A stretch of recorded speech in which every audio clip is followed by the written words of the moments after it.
我好心帮乡亲卖滞销蒜苔，只因1斤降3毛，被全村骂黑心。村里大学生扬言网上卖10元1斤，村民把我当仇人，把他当救星。等到蒜苔烂光，血本无归，他们哭着回头求我，我只回了一句：早干嘛去了？回村里收蒜苔，卡车刚停稳，人就围上来了。我们村家家户户都种蒜，每年这时候蒜苔多的吃不完，以前都是烂在地里，或者干脆扔了。我托朋友找了个关系，给市里几个大公司的食堂送货当员工餐，价格不高，但我挨家挨户收，统一拉走，好歹能让乡亲们挣个零花钱，图的不是发财，就是个情分。村长三叔第一个凑上来，小池，今天啥价？我点了根烟，有点为难的开口，三叔，今天价降了，食堂那边说最近货太多，压价了。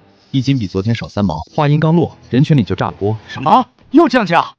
昨天就降了2毛，今天还降，这还让不让人活了？辛辛苦苦抽出来的蒜苔，就值这点钱？抱怨声此起彼伏，一张张熟悉的脸上写满了不满和猜疑。我叹了口气，耐着性子解释：咱们这边是中原，现在是蒜苔上市的旺季，到处都是。别说卖钱了，很多地方白送都没人要。食堂那边也是看我的面子，不然人家直接去更大的批发市场拉货，比我这儿便宜。大家信我，这价格真到底了，过2天说不定还得降，能卖就赶紧卖吧。我这话说的是掏心窝子，可他们听不进去。说的好听，谁知道你小子在中间吃了多少？就是，城里蒜苔贵着呢，每次都说价低，我看就是你想多赚点。这些话像针一样扎在我心上，帮他们解决问题，到头来我倒成了压榨他们的恶人。人心这东西真是经不起考验。我正想发火，一个清脆又带着点尖锐的女生插了进来。大家别信他的，他在骗你们！人群自动分开一条路，一个穿着时髦连衣裙的女孩走了过来，是林小小，老林家的闺女，村里唯一的大学生，放假刚回来。她手里举着个手机，屏幕亮着，直接怼到我面前。大家快看！我低头一看，是个生鲜 APP 的页面，上面标着北方精品蒜苔，价格写着6元1斤。林小小把手机转向村民们，声音更大：人家北方的蒜苔1斤卖6块，品相还没咱们的好，他收咱们的连2块5都不到，转手卖出去。这里面的差价有多大？你们自己算算。这话一出，整个场子彻底失控了，村民们的眼神瞬间就变了，从刚才的抱怨变成了愤怒和鄙夷。好你个陈赤，我们当你是好人，你把我们当傻子耍。怪不得能开上卡车，原来钱是这么来的。黑心烂干的玩意儿，连乡亲的钱都坑。三叔更是气得指着我的鼻子，手都在抖。你必须给我们一个说法！我看着这群瞬间变脸的乡亲，只觉得一阵阵发冷。我把手里的烟头狠狠扔在地上，用脚碾灭。说法就是，从今天起，我1根都不要了。我说完，转身就要上车，三叔一把拉住我。想走？把话说清楚。我甩开他的手，回头看着这群人。你们真以为网上卖6块，我就能卖6块？那是零售，一根一根挑出来，用漂亮盒子装着，贴上标签。这中间的包装费、快递费、平台抽证损耗，还有人家退货的钱，谁来出？我这是整车拉走好几千斤，食堂那边按斤收，脏的、烂的、老的都得挑出来，我自己兜底，能一样吗？林小小冷笑一声，抱着胳膊站在那儿，一副看穿一切的样子。说的好听，就算扣掉这些成本，你赚的也绝对是大头。别以为我们农村人就好骗，你这种人我见多了，打着帮忙的旗号，其实就是吸我们的血。吸血？我气笑了。我开着车烧着油，自己搬货，联系食堂赔笑脸，一天下来累得跟狗一样，就为了那一车几百块的差价，到你嘴里就成了吸血。我做这件事，就是看大家都是乡里乡亲，东西烂在地里可惜了，纯粹是帮忙。我的话在他们听来就像一个可笑的借口。一个婶子直接啐了一口：嘿，说的比唱的还好听，谁信啊？就是，你要是真帮忙，怎么还压价？林小小看时机差不多了，清了清嗓子，站到了人群中间。他脸上带着那种知识分子特有的自信和优越感。乡亲们，大家别急，也别跟他废话了。他顿了顿，目光扫过每一个人，像个即将发表演讲的领导。他不愿意收，我们还不想卖给他呢。我有办法，能让咱们的蒜亭卖出比6块钱更高的价钱。这话一出，所有人都安静了，齐刷刷地看着他，连刚才还在骂我的三叔也露出了期待的神情。小小，你说的是真的？林小小得意地扬了扬下巴。当然是真的。现在是互联网时代，咱们不能再用老思想了。咱们的蒜苔品质这么好，只要稍微包装一下，放到网上去卖绝对抢手。他晃了晃手里的手机，我研究过了，网上那些卖的好的都是搞精品农业，我们可以把蒜苔分等级，最好的那种包装成礼盒，卖10块1斤都有人要。虽然蒜藤在咱们这儿不值，但北方城里的人稀罕着呢，有的是人愿意花这个钱。10块1斤，这个数字像一颗炸弹，在人群里炸开，所有人都倒吸一口凉气，眼睛里闪着光，那是一种对金钱最原始的渴望。天哪，能卖这么高？小小，你可别骗我们，这比陈长收的高了10倍不止啊！林小小胸有成竹，我骗你们干什么？我可是大学生，懂这个。到时候我来负责联系平台，教大家怎么包装、怎么发货，保证大家赚大钱。村民们彻底被他说动了，他们看我的眼神已经不只是鄙夷，而是像在看一个挡了他们财路的罪人。听见没，陈池？这才是真正帮我们。你个黑心肠的，就想让我们一辈子受穷！滚！赶紧滚！村不欢迎你！我看着这荒诞的一幕，一句话也说不出来了。我拉开车门，坐进驾驶室，发动了车子。卡车轰鸣着掉头，卷起一阵尘土。从后视镜里，我看到他们簇拥着林小小，像众星捧月一样，每个人的脸上都洋溢着即将发财的喜悦。而我像一个被驱逐的瘟神。车开出村口，我停在路边，心里堵得难受。我不是气他们骂我，我是气他们蠢，气他们宁愿相信一个画出来的大饼，也不愿相信一个实实在在给他们送钱的人。也罢，路由他们自己选，是福是祸他们自己担着。接下来的几天，我没再回村里。食堂那边的蒜苔，我直接从县里的批发市场调货，虽然麻烦点，价格也高了点，但省心。不过村里的消息还是断断续续传到我耳朵里，听说林小小真的说到做到，成了全村的总指挥。他召集了全村人开大会，讲他的互联网和农业宏伟蓝图。他说大家首要的目标是打造一个属于我们村自己的农产品品牌，第一步就是把蒜苔卖出去，打响名气。要把蒜苔分级，最新鲜、最粗壮、品相最好的才能拿去网上卖高价。只要我们把质量提上去，打出品牌，后面就会有源源不断的大单。他的话极具煽动性，村民们仿佛已经看到了大把的钞票在向他们招手。林小小宣布，明天晚上他要亲自上阵，搞一场直播带货。明天谁家的蒜藤最好，包装的最漂亮，我就先上谁家的链接。于是全村总动员，家家户户都把自家最好的蒜苔挑了出来。为了争这个首发的机会，几户人家差点没打起来。张叔说他家的蒜苔是施的农家肥，口感最好。李姨说他家的蒜苔是昨天刚掐的，新鲜的能掐出水。我听着这些传闻只觉得可笑，他们好像忘了，就在几天前，这些被他们当成宝贝的东西还只是地里没人要的垃圾。首次直播的效果出奇的好，林小小毕竟是年轻姑娘，长得也算清秀，对着镜头喊着家人们，一声声宝宝们，把城里那些没见过蒜苔长什么样的网友哄得一愣一愣的。当晚手机上显示的销售额蹭蹭往上涨，村民们就围在林小小身后，看着那个不断跳动的数字，眼睛都直了。一晚上卖了好几万，这下全村都沸腾了。我的天，真的卖出去了！小小太厉害了，这才是真正的路子。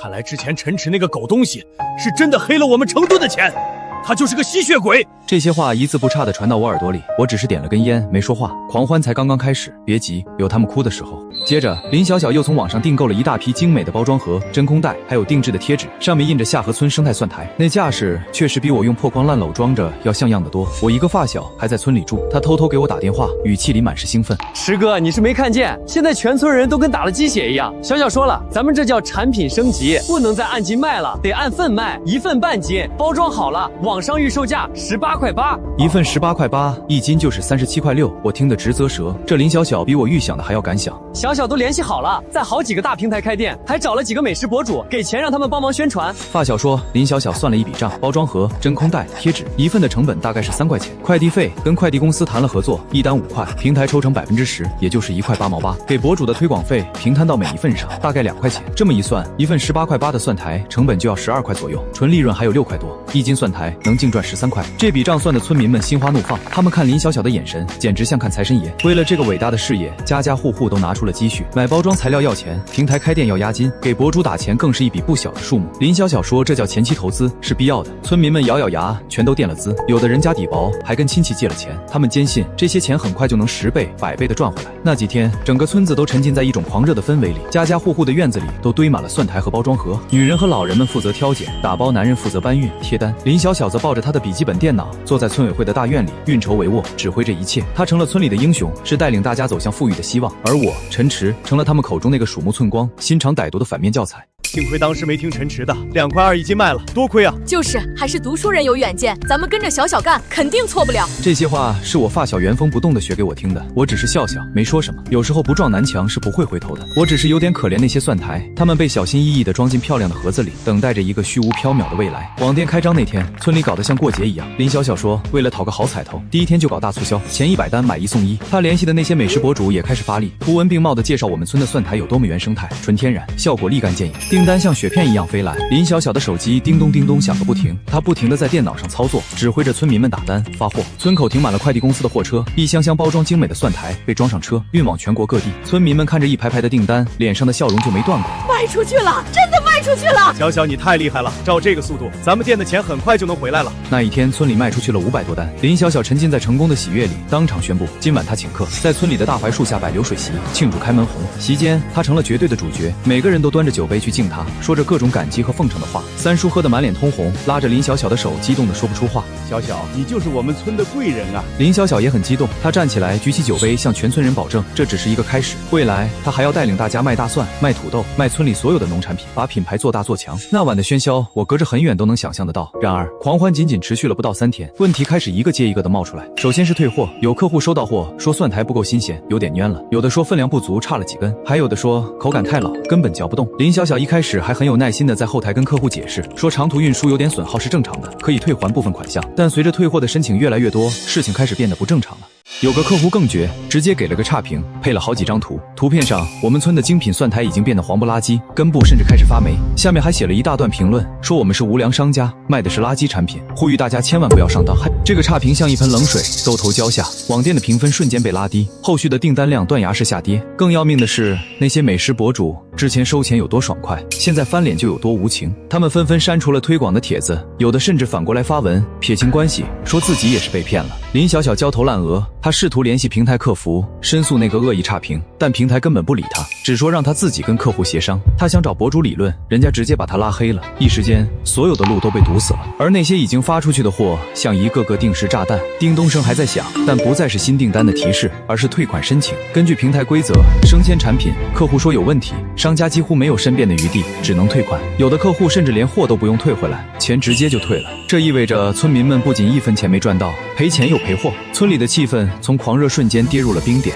之前垫资最多的几户人家已经坐不住了，他们天天守在村委会，围着林小小，问他现在该怎么办。小小，这到底是怎么回事啊？说好的赚钱呢，现在钱没见着，本钱都快赔光了。林小小的脸色也很难看，但他还在强撑着。他告诉大家，做电商前期遇到点挫折是正常的，不能自乱阵脚。问题主要出在物流上，蒜苔这种生鲜对运输时效要求很高，普通的快递太慢了，路上耽搁几天肯定会坏。只要我们把路铺好，后面就会有大单，这些都是小损失。可平台那边却不会跟他客气，客服直接通知林小小，所有退货的损失，包括快递费，都需要他们商家自己承担。也就是说，货退回来了，钱没了，运费还得自己倒贴。于是林小小决定换成最贵的顺丰空运，保证第2天就能到客户手里。虽然成本会高很多，但只要能保证品质，挽回口碑，就还有机会。村民们将信将疑，但眼下也没有别的办法，只能再信他一次。于是他们又凑了一笔钱，换了物流，剩下的蒜苔被用更快的速度发了出去。这一次确实没有再出现运输途中变质的问题，但很快新的问题又来了。好不容易，林小小通过一些同学关系接到了一个社区团购的小单子，大家又燃起了希望，连夜打包发货。结果货到地方，对方负责人验货，直接拒收了一大半，理由是部分蒜苔尖部发黄，影响销售，剩下的一小半也是被压了价才收下。最后算下来，又是一通白忙活，还赔了不少。最先挑出来的那一批最新鲜的蒜苔，因为反复折腾，加上天气热，已经开始出现腐烂的迹象。村民们看着那些发黄变软的蒜苔，心疼的直抽抽，抱怨声开始在村里此起彼伏。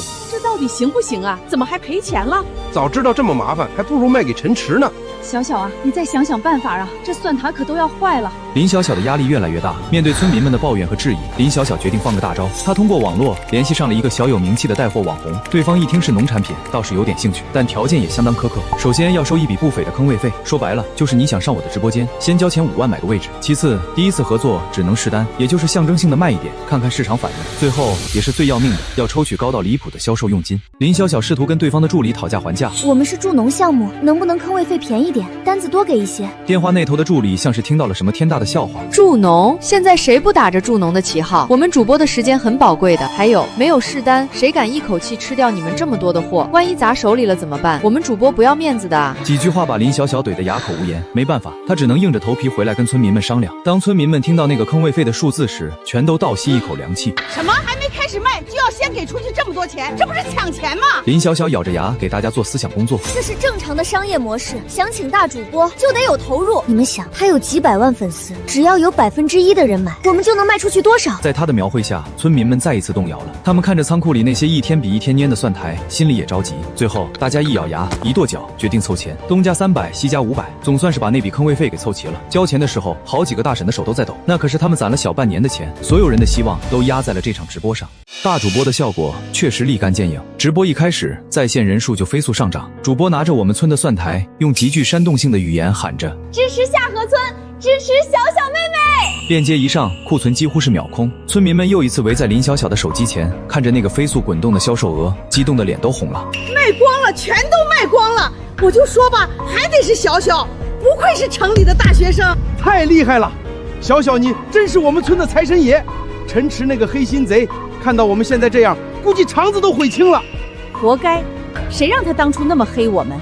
等我们这笔钱到账，看他还有什么脸在村里待下去。他们似乎完全忘了自己刚刚才凑钱交了一大笔坑位费，也忘了仓库里还有大半的蒜台正在慢慢变质。他们只看到了手机屏幕上那个虚假的繁荣。林小小也松了一口气，脸上露出了久违的笑容。他觉得这次总算是找对路了。然而等直播结束，夜深人静的时候，他一个人拿出计算器开始算账。销售总额看着很吓人，但是先要扣掉主播那边接近一半的佣金，扣掉平台抽取的点数，再扣掉包装快递的成本，最后还要扣掉那笔天价的坑位费。林小小的手指在计算器上按来按去，一遍又一遍，最后得出的那个数字让他整个人都僵住了。忙活了这么久，担了这么大的风险，全村人凑钱垫资，最后刨去所有成本利润，只剩下几千块钱。几千块钱分到全村几十户人家头上，每家能有几个钱？连当初凑的坑位费都不够。林小小的脸色比仓库里那些发黄的蒜台还要难看。可第二天，当村民们围上来七嘴八舌地问他这次赚了多少时，他还是强撑着笑脸。大家别急，这次主要是打响名气，只要把质量提高，把路铺好，后面就会有大单的。他不敢说实话，他怕一说实话，那些刚刚还把他当成救星的村民会立刻把他生吞活剥了。没多久，一些商单找上门来，不是个人买家，而是做社区团购的平台。他们一开口就要几千斤的货，村民们刚看到希望，对方的报价就让他们傻了眼。对方说他们是走量的，不可能按零售价收，他们给出的价格1斤1块5毛，这个价格比我当初给的低了不止一点。可现在光是林小小设计的那些精美包装，成本就要好几块钱1斤，再加上最贵的空运费，1斤蒜台送到客户手上，成本接近20块，1块5的收购价简直就是个笑话。林小小气得跟对方吵，说他们这是趁火打劫。对方只是冷冷地回了一句：“这个价，你们卖不卖？不卖，有的是人抢着卖。”是的，现在全国的蒜台都下来了，人家根本不缺货源。林小小的脸都白了。这一刻，钱成了悬在所有人头顶的一把刀。平台结算需要周期，村民们等了又等，那笔巨款却迟迟没有到账。家里的婆娘孩子天天追着问：“卖蒜台的钱呢？不是说卖了好几万吗？怎么1分钱都没见着？”当初为了包装蒜台、买箱子、买标签，都是大家店的钱。为了存放挑出来的精品，还特意租了个小冷库，每天都在烧钱。折腾了这么久，1分钱没赚到，反而往里贴了不少。村里的气氛开始变得诡异。林小小看着后台与日俱增的退货单，心里越来越慌。大主播带来的流量虽然大，但差评也来得更凶猛，蒜台都空心了，根本没法吃。说是精品，结果长短不一，还有烂的，物流太慢了，收到都快馊了。每一个差评都像一记耳光抽在林小小脸上，但面对村民，他依旧要装出自信满满的样子。大家相信我，没问题的，大单很快就会来了。他一遍遍地重复着这句话，像是在催眠村民，也像是在催眠自己。终于，冷库里的蒜台开始大面积的腐烂了，那股刺鼻的酸臭味隔着老远都能闻到。村民们看着那些曾经被他们寄予厚望的金条，如今变成了一堆黏糊糊的垃圾，感觉天都塌了。林小小也快疯了，他告诉大家还有机会，把好的都挑出来，全都挑出来，贴上最好的标签。今天晚上我们再来一场直播，只要我们把质量提上去，大单就一定会来的。他像个疯魔的赌徒，压上了最后的筹码。结果那场直播尴尬到了极点，直播间里只有寥寥几个人，还是村里的小孩进去凑数的。任凭林小小喊得声嘶力竭，1个小时过去，一单都没卖出去。直播结束后，李叔一群人围上来询问林小小：“你实话告诉我们，是不是已经不行了？”林小小像是被踩了尾巴的猫，瞬间炸了。李叔，你这是说的什么话？我们还没失败呢。你要是现在退出，等大单来了，可就没你的份儿了。他的声音尖利，带着一丝连他自己都没察觉到的恐慌。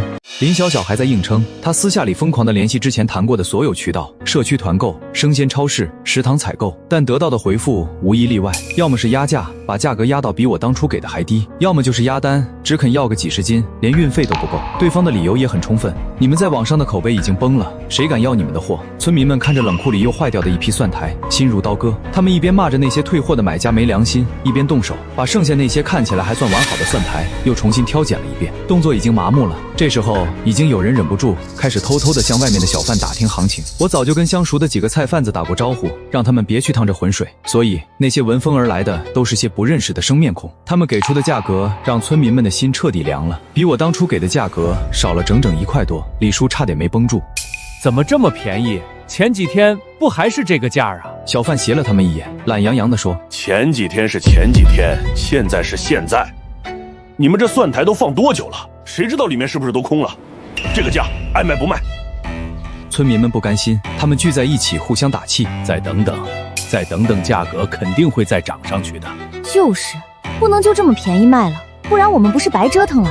他们还在骗自己，而林小小已经快要崩溃了。他接到了平台方的最后通牒，因为差评率过高，质量问题频发，他的店铺保证金被全部扣除，账号也被封禁，所有商品强制下架。这意味着他网上卖货的路被彻底堵死了。但他回到村里，面对村民们期盼的眼神，依旧嘴硬：“大家不要慌，只是技术性调整，只要我们把质量提上去，大单很快就来了。”村民们已经没力气去相信或者质疑了，他们只是麻木的抱怨：“退货的还要我们自己补钱。坏掉的也算我们的，这叫什么事儿啊？”就是那蒜台稍微有点黄，他们就说不行，拍照角度不好看，也要退货。我们快坚持不住了。家家户户为了这点破事开始吵架，男人骂女人当初瞎起哄，女人怨男人没本事，整个村子都笼罩在一片愁云惨雾之中，争吵和抱怨最终都变成了一种无力的懊悔。村民们这才念起我的好，纷纷自责起来。说到底，这蒜台本来就是没人要的东西，要不是陈池当初帮我们想办法弄点零花钱，这些早就烂在地里了。就是啊，当初卖给他多省心，称完重就给钱，哪有这么多屁事儿？都怪那个林小小，读了几天书就不知道天高地厚，把我们都给坑了。虽然我给的价钱低，但那是实实在在的钱，是落袋为安的钱，不像现在看着手机上那些虚无缥缈的数字，结果赔的底裤都快没了。他们不甘心，又分头找了好几家收购商，得到的报价一次比一次低。市场就是这么残酷，蒜台的时令性极强，一天一个价，错过了最佳时期，就只能任人宰割。可他们还是抱着最后一丝幻想，再等等，万一明天就涨了呢？这句话成了他们唯一的精神支柱。然而压垮他们的最后一根稻草很快就来了。平台那边开始清算退款，林小小卖出去的那些货退货率高得吓人，7天无理由退货的期限一到，后台的退款申请堆积如山，平台直接从他还没来得及结算的货款里扣到最后发现货款根本不够抵扣退款金额的。也就是说，林小小不仅1分钱拿不到，还倒欠了平台一大笔钱。这下他彻底瞒不住了。当村民们得知这个消息时，所有人都傻了。折腾了半个多月，不仅没赚钱，还欠了一屁股债。就在这时，村里一个在镇上杀猪的亲戚托人带了个话，说是有个养猪场老板看上了他们这批蒜台。村民们像是抓住了救命稻草，赶紧派人去问价。对方开出的价格让他们如遭雷击，2毛，1斤2毛钱。去问价的村民不服气，跟对方理论。对方老板叼着烟，眼皮都懒得抬一下。我们收来是打算喂猪的，反正就是这个价，爱卖不卖。告诉你们，过几天1毛钱都没人要了。这话像一盆冰水，从头到脚浇灭了村民们最后一丝希望。养猪场老板的话成了点燃火药桶的引线。村民们回去的路上一言不发，每个人的脸色都阴沉的能滴出水来。一进村，不知道是谁先吼了一嗓子：“找林小小去，都是他害的！”瞬间，所有压抑的愤怒、不甘、悔恨全部爆发了。几十号人，男女老少，浩浩荡荡地冲向了林小小家。他们把林小小家的小院围得水泄不通。林小小，你给我滚出来！赔我们的钱，你这个骗子！林小小的父母吓得赶紧出来拦，一个劲的作揖道歉。乡亲们，有话好好说，小小他也是为了大家好啊。好个屁！他把我们往死里坑！一个大婶直接一口唾沫吐在林小小父亲脸上。林小小被屋里的阵仗吓坏了，躲在门后不敢出来。几个年轻力壮的男人直接一脚踹开了大门，他们把林小小从屋里拖了出来，推到院子中央。我没有，我真的没有。不是的，不是这样的。一个汉子忍无可忍，顺手从墙角抄起一捆已经开始腐烂、散发着酸臭味的蒜台，劈头盖脸的就朝林小小抽了过去。啪的一声，清脆响亮，烂掉的蒜台汁液混着泥土溅了林小小一脸。他被打懵了，愣在原地。他大概也想不明白，自己明明是想为村里做点好事，为什么最后会变成这样？书本上的知识在残酷的现实面前是那么不堪一击。他以为只要有好的产品、好的包装、好的宣传就能成功，却忽略了最根本的市场规律，忽略了物流、损耗以及人心。这一抽像是打开了某个开关，村民们疯了一样，纷纷拿起那些曾经被他们视若珍宝，如今却一文不值的烂蒜台，朝林小小身上砸去、抽去。让你骗我们，让你当专家，读了点书就了不起了，把我们全村都坑惨了。我们家的钱都让你败光了。他父母的哀求声全都被淹没在村民们疯狂的咒骂声中。最后，林小小的父亲被人推倒在地，额头磕出了血。村民们这才稍稍停手，但依旧不依不饶。让你家滚出村子，以后再也不要回来。读的什么玩意儿书？我们村容不下你们这种害人精！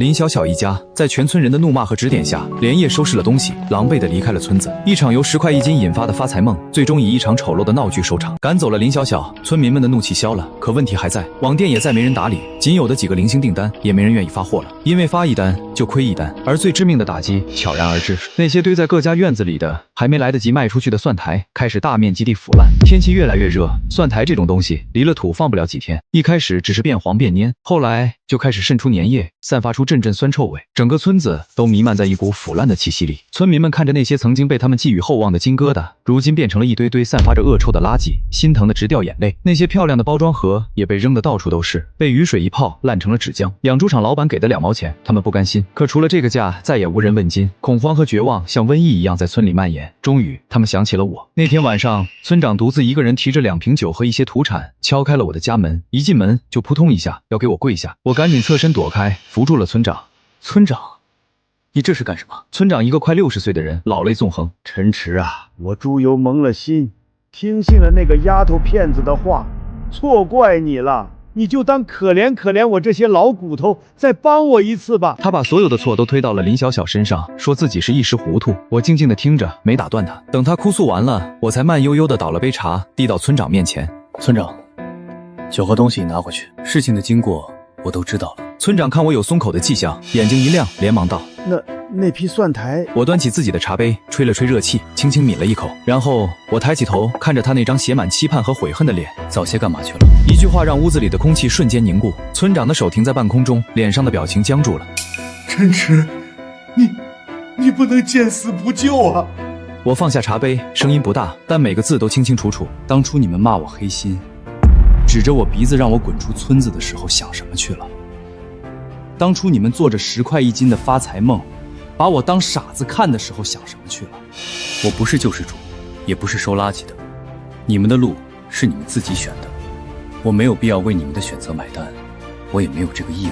我的态度很明确，也很坚决，不帮。任凭他怎么哀求，怎么忏悔，怎么咒骂林小小，我都不为所动。最后，他只能失望地离开。隔天下午，我正在家里看电视，院门被敲响了。我打开门，愣住了。门口站着10几个人，全是村里的，领头的是三叔。他手里提着一个篮子，里面装着一些鸡蛋和自家做的腊肉。他的脸比上次见我时苍老了许多。看到我，他嘴唇动了动，想说什么却没说出口，一张老脸涨得通红。他身后的人也都低着头，不敢看我。气氛尴尬到了极点，还是三叔往前走了一步，把篮子往我手里塞。小池，丹叔对不住你。他的声音带着哭腔。那天是我们不对，是我们鬼迷心窍，听信了那些不着边际的话，冤枉了你。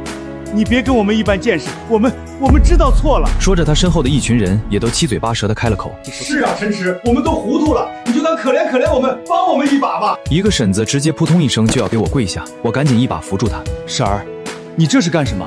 有话好好说。那位婶子拉着我的手，眼泪就下来了。小池啊，我们是真的没办法了，家里那些蒜苔再卖不出去就全完了，你就行行好，不管多少钱收了吧，哪怕1斤给个2、3毛，也比烂在地里强啊。他们看着我，眼神里满是乞求和悔恨。我看着他们这副模样，心里五味杂陈。早知如此，何必当初？我把篮子推回到三叔怀里，淡淡的开口：晚了。我的话很轻，但落在他们耳朵里却像一声惊雷。三叔的身体僵了一下，脸上的表情凝固了，其他人也都安静下来，看着我，眼神里有羞愧，有难堪，还有一丝不易察觉的怨怼，仿佛在说：我们都这样低声下气了，你还想怎么样？我没理会他们的眼神，靠在门框上点了一根烟。我知道我这样很刻薄，显得很不近人情，可我心里的那股火不发出来，我憋得慌。我不是圣人，被人那样冤枉和羞辱，转过头来还要我笑脸相迎，当做什么都没发生过，我做不到。三叔的嘴唇哆嗦着，半天才挤出一句话：小池，是我们错了，我们有眼不识泰山，你就大人不计小人过。大人不计小人过。我冷笑一声：三叔，这话你说的轻巧。当初你们把我当仇人一样赶出村子，那股劲头呢？现在赔钱了，走投无路了，想起我来了。天底下哪有这么好的事？我把烟抽完扔在地上，东西我不收，你们另请高明吧。说完我就要关门，三叔急了，一把抵住门：别啊，小池，你不能见死不救啊！他身后的人也全都涌了上来，堵在门口。你要是不收，我们这点血汗钱就真的全打水漂了。哭声哀求声混作一团，我看着他们只觉得无比厌烦。当初有多嚣张，现在就有多卑微，可这并不能让我产生任何同情，我只是觉得他们可怜又可恨。你们的血汗钱是钱，我的油钱，我的辛苦就不是钱了。要知道，咱们所在的南方现在本来就是蒜苔泛滥的季节，是送都没人要的东西。我帮你们是情分，不帮你们是本分。这个道理，你们现在还不懂吗？我的态度很坚决，有些人就开始变了腔调。一个平时就爱占小便宜的男人，扯着嗓子喊道：“陈池，你也别太把自己当回事了，不就是收点蒜草吗？你不收，我们还能找不到别人收了？别忘了，你也是这个村里出去的，做的这么绝，以后回村看谁还搭理你。”这话一出，立刻有人附和：“就是，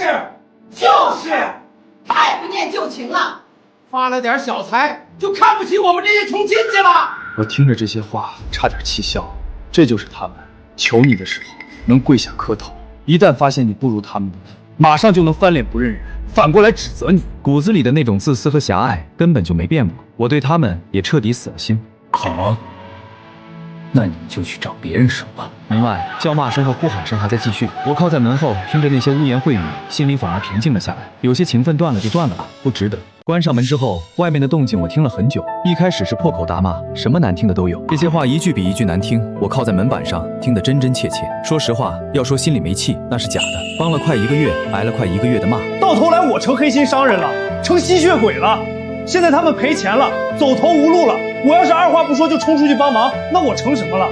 那不是犯贱吗？后来脚步声散了，院子里安静下来。我回到屋里，躺在床上，翻来覆去睡不着。这些人求你的时候能跪下磕头，一旦发现你不如他们的意，马上就能翻脸。我翻了个身，闭上眼睛。现在这些都跟我没关系，不想了。第二天一早，我还是忍不住出了门，没进村就站在村口外围，远远的看着。那股味道已经起来了。蒜苔这东西离了土，放个3、4天就开始变黄变蔫。现在都快1个星期了，加上天气热，太阳毒，那股酸臭味隔着半里地都能闻到。村口那片空地上堆着一袋一袋的蒜苔，有些袋子破了，蒜苔露出来，散在地上。几个上了年纪的婶子蹲在阴凉处，面前摆着几捆还算能看的蒜苔，像是在等人来买。可那条路上连个鬼影都没有，谁还会来？我正看着三叔不知道从哪儿走了过来，他没走到我跟前，就站在几米外，手里夹着根烟，也不抽，就那么任他烧着。小池，他叫了我一声，我没应，他就站在那里沉默了很久。